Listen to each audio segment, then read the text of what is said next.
अस्सलाम वालेकुम, happy mother's day.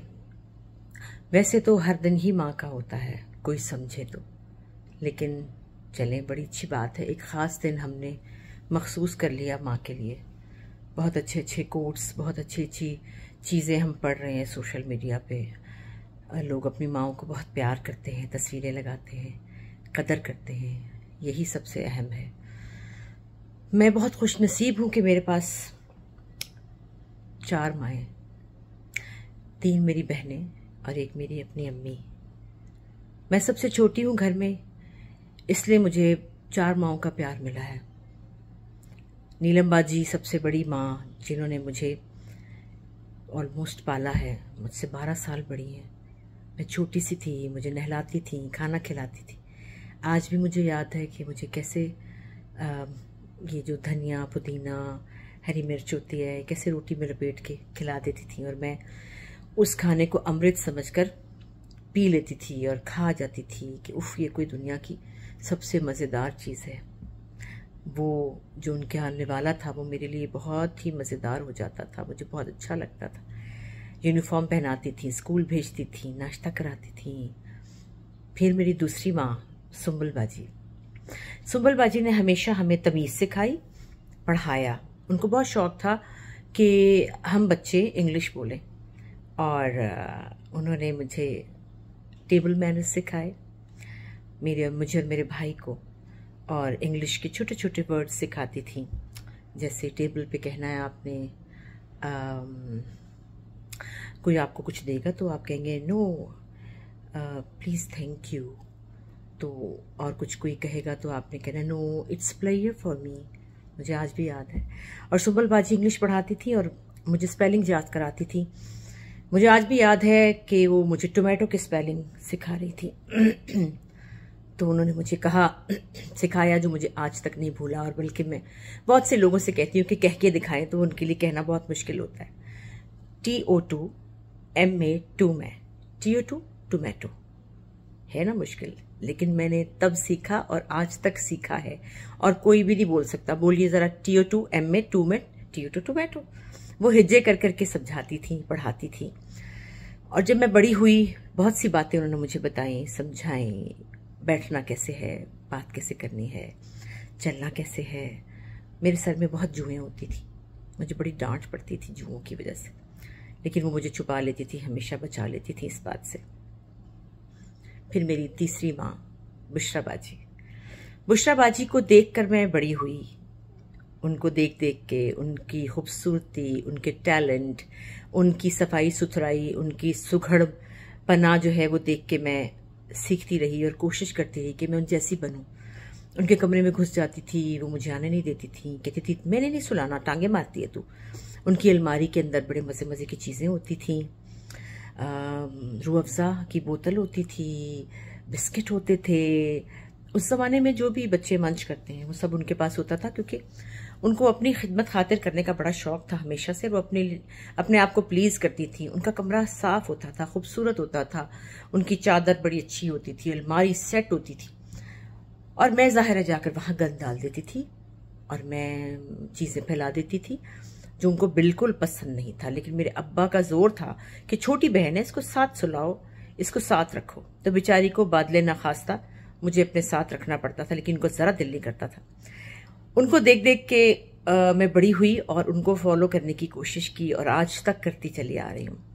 फिर वो हर बात पे मुझे कहती हैं ये तूने कैसे किया, ये तो तुझे मैंने नहीं सिखाया।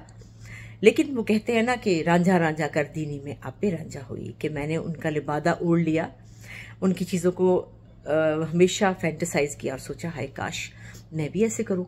तो उनका घर, उनका सलीका, उनका पहनना ओढ़ना, वो सब मैंने कॉपी किया। मैं कॉपी कैट बन गई। फिर मेरी अम्मी, वैसे तो अम्मी का नाम सबसे पहले आना चाहिए था, लेकिन अम्मी मेरी जो थी वो दरअसल अब्बा की रानी थी, और उन्होंने नीलम बाजी को कहा कि ये तुम्हारे बच्चे हैं, तुम संभालो। हमारी अम्मी एक शहजादी थी, एक मलिका थी अपने घर में, अपने अब्बा की, हमारे अब्बा की, अपने मियाँ की बहुत लाडली बेगम। और उन्होंने हमें ना पढ़ाया, ना उन्होंने हमें डांटा, ना उन्होंने खाना खिलाया। हाँ, उन्होंने मेरे कपड़े सिए। बचपन में उनको कपड़े सीने का बहुत शौक था, और मैं उनको देख देख के कपड़े सीती थी और आज तक सीती हूँ। मुझे सिलाई आती है अपनी अम्मी की वजह से। और मेरी अम्मी बहुत टैलेंटेड थी, जोड़ तोड़ करके छोटी छोटी चीज़ों से नई नई चीज़ें बनाती थी। बड़ी आर्टिस्ट थी, पेंट करती थी और कढ़ाई करती थी और बड़ी ही टैलेंटेड खातून थी। और वो चीज़ मैंने उनसे ली। और जैसे कि बुशरा बाजी कहती हैं मुझे जोड़ तोड़ का बादशाह, क्योंकि बाजी मुझे कोई चीज़ दे देती हैं, कोई कपड़े शपड़े कि यार ये तुम ले लो, इसका कुछ कर लेना। उनको पता होता है कि मैंने कुछ कर लेना है। और जब वो आती हैं तो वो देखती हैं ये क्या बना लिया इसका। क्योंकि मैं जो नायाब चीज़ें होती हैं उनको ज़ाया नहीं करती, उनका कुछ करती हूँ, बनाती हूँ। ये मैंने अपनी अम्मी से सीखा। जो कपड़े, जो ब्रांड मैंने खोला हुआ है, जो मैं कपड़ों का काम करती हूँ, वो भी मेरी अम्मी की वजह से मुझ में टैलेंट आया, क्योंकि अम्मी को बहुत शौक था। फिर अम्मी मुझे उंगली लगा कर ले जाती थी बाजार में, घूमने का उनको शौक था, शॉपिंग का शौक था, और मैं साथ साथ फिरती थी। ये भी मैंने उनसे लिया और मुझे आज तक शॉपिंग का बड़ा शौक है। भाई कोई ऐसा दिन नहीं जो मैं कहती हूँ बस चली जाऊँ और जाके कुछ खर्च लूँ और कुछ ले आऊँ, चाहे उसकी ज़रूरत हो या ना हो। 1000-2000 तो ज़रूरी खर्चना है भाई, ज़रूरी खर्चना है, चाहे नेल पॉलिश ही ले लूँ, लेकिन लेना ज़रूर है। ये मेरी प्यारी अम्मी से मैंने लिया। और अम्मी से मैंने सबसे अच्छी चीज़ क्या ली? सब्र, खामोशी और लोगों को अपना कर लेना। मेरी अम्मी बहुत सब्र वाली थी, बड़ा पेशेंस था उनमें। और मैंने देखा कि उन्होंने अब्बा के आगे कभी आवाज़ ऊँची नहीं की। मैंने उनसे ये सीखा और मैंने भी अपने मियाँ के आगे कभी आवाज़ ऊँची नहीं की। जो वो कहें जी। और मैंने अपनी अम्मी से जी कहना सीखा। तो अम्मी का शुक्रिया अदा करती हूँ कि अम्मी आपने मुझे इतनी अच्छी चीज़ें मैंने उनसे इनहेरिट की, अल्लाह का लाख शुक्र है। और मेरी 3 बहनों से भी मैंने छोटी छोटी बहुत प्यारी चीज़ें ली। नीलम बाजी से मैंने थोड़ी सी बहादुरी ली। नीलम बाजी बहुत बहादुर है, उनसे मैंने बहादुरी ली। और उनकी सबसे अच्छी क्वालिटी ये कि वो शिकायत शिकवा नहीं करती, जो कि मैंने उनसे लिया। जो भी हो मैं भी बर्दाश्त करती हूँ और मैं भी कोशिश करती हूँ कि मेरी तकलीफ़ का किसी को पता ना चले। सुम्बल बाजी बहुत मासूम थी, बहुत ही मासूम। उनको पता ही नहीं चलता था, उनसे कोई बात करो ना तो वो सच मान जाती थी हर बात को। और हम कहते हाय अल्लाह, तो हम मजाक कर रहे हैं। उनकी मासूमियत वो भी मुझ में कहीं कहीं है। और बुशरा बाजी भाई उन जैसा तो कोई है ही नहीं।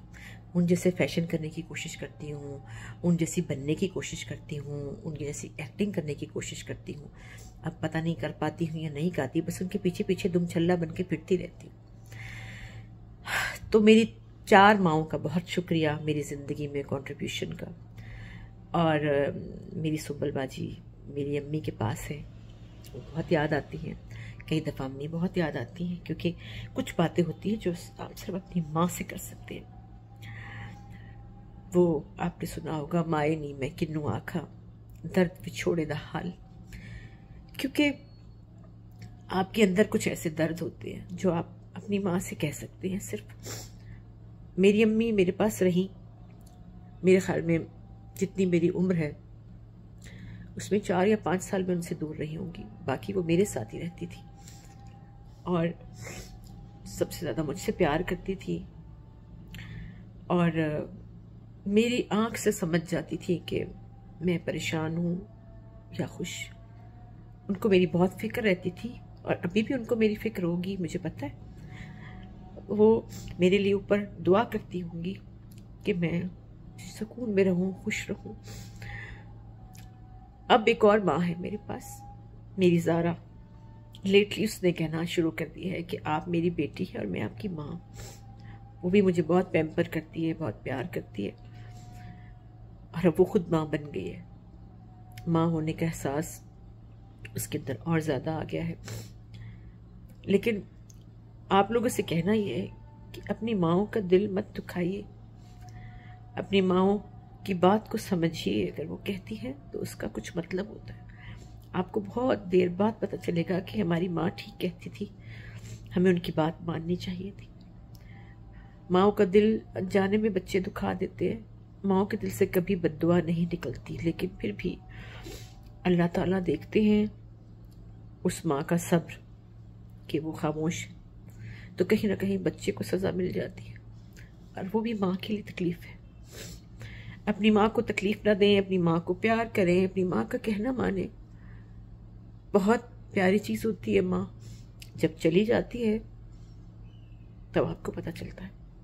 तो जिनकी माएँ हयात हैं फ़ौरन जाएं, अपनी माँ को प्यार करें, उनको जप्फी लगाएं, माफ़ी मांगें अपनी गलतियों की और उनकी कदर करें। आपका बहुत बहुत शुक्रिया। I love you all.